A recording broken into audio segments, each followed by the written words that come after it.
Some Room to Grow presents a comprehensive review of the standard issue tomato cage. The standard tomato cage can be purchased at your local garden supply center, grocery store, or home improvement warehouse. The cages reviewed in this video are 41 inches tall by 14 wide. For the actual working height, we'll subtract about 8 inches from that, since they're pushed into the ground a ways. We should mention up front that this particular design will not support all types of tomatoes through the growing season. Determinate cultivars will only grow a few feet tall, so these cages will work fine for those. But some indeterminate varieties, which grow more like a vine, can reach over 10 feet? You gotta be shitting me. Well, how about that? In that case, your tomatoes are likely to fall over without better support.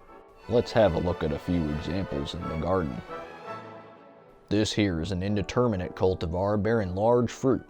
For most large bearing tomatoes, the plant uses so much energy producing big fruit that the plant itself doesn't get very tall.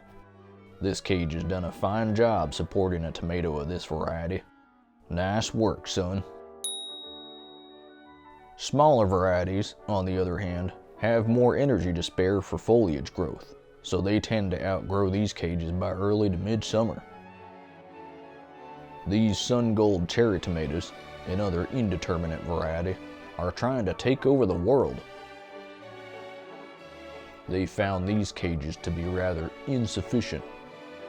No need to fret, son. That garden fence has stepped in to lend a hand.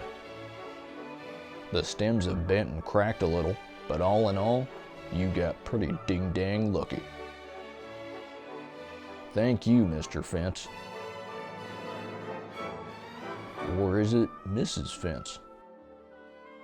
Well, I don't really know. Anyhow, moving on. The tomato cage is so called for its primary purpose, but it can actually have many uses. These mini sweet peppers needed some extra support after they were knocked over in a recent storm. You could even use it to dry out fallen branches for use in a fire pit or wood stove. In conclusion, the standard issue tomato cage can work well for many kinds of tomatoes, but not all. If you'd like to grow gargantuan tomato plants, you may want to look around for other ideas. You can try using wooden stakes, or a section of tall wire fence with openings big enough to reach your hand through for harvesting. Just make sure you can get your hand back out again. We hope you enjoyed this video and maybe learned something from it. Please be sure to click the like button, share it with your friends, and/or subscribe below for future videos. If you have questions, leave a comment below and we'll do our best to provide you with an answer. Have fun growing food wherever you are in the world.